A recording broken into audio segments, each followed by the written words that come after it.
কলকাতা জনকণ্ঠ। গ্রাম ও শহরের মেলবন্ধন। তৃণমূল কর্মী আক্রান্ত, অভিযোগের তীর আইএসএফ এর দিকে। ভাঙড়ে তৃণমূল মিছিল শেষ হতে না হতেই কর্মীকে মারধরের অভিযোগ আইএসএফ এর বিরুদ্ধে। অভিযোগ অস্বীকার করেন আইএসএফ নেতা করিমুল ইসলাম। গোষ্ঠীদ্বন্দ্ব বলে কটাক্ষ করেন।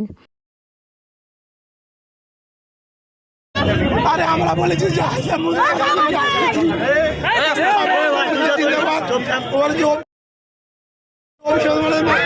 কেন তুই কথা বলবি, কেন করতে যাবি, আমাদের এত বড় ক্ষমতা কথা কেন বলবি বলেছি বলে আমরা একজন আসতে দিলাম তার 10-12 জন মিলে বলে আমাদের মেরেছে কেন তুই বলবি। সে মারির কোনো আমাদের চারজন আমাদের লোক আগে রয়েছে, আমরা 5-7 দিন মিলে আগে আসতে দিলাম তা আমাদের এত হারে মেরেছে, বুকি পিটি কিল মেরেছে, হাতটা আমার নিয়ে গেছে।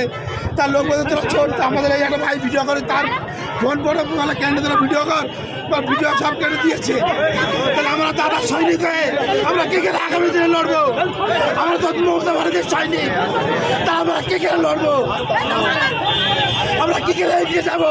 কি নাম আপনার? নাম কি? নাম কি? আমাদের মতন যদি নাম কি ভাই? নাম কি?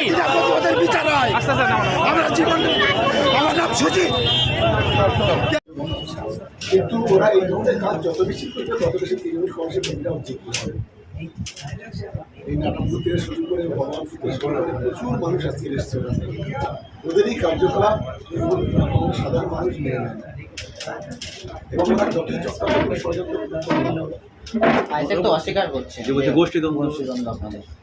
প্রতিদিন অস্বীকার করে। ওদের কোনো নীতি নৈতিকতা আদর্শ বলে কিছু আছে? এটা বলছে যে আপনাদের গোষ্ঠীদ্বন্দ্ব। তৃণমূলের কোনো গোষ্ঠীদ্বন্দ্ব নেই, এটা গোটা ভ্রমণের মাধ্যমে।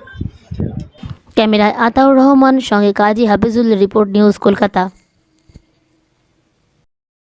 চিকিৎসার কথা ভাবছেন? আজই চলে আসুন Sheesh general and eye care hospital. 40 বছর মানুষের সেবায় নিয়োজিত সুচিকিৎসার বিশ্বস্ত প্রতিষ্ঠান। কলকাতার অভিজ্ঞ ডাক্তার দ্বারা অপারেশন ও চিকিৎসা করা হয়। কাঠালিয়া, ভাঙড়, কাশীপুর, দক্ষিণ 24 পরগনা। যোগাযোগ 7407337744, 7407441234।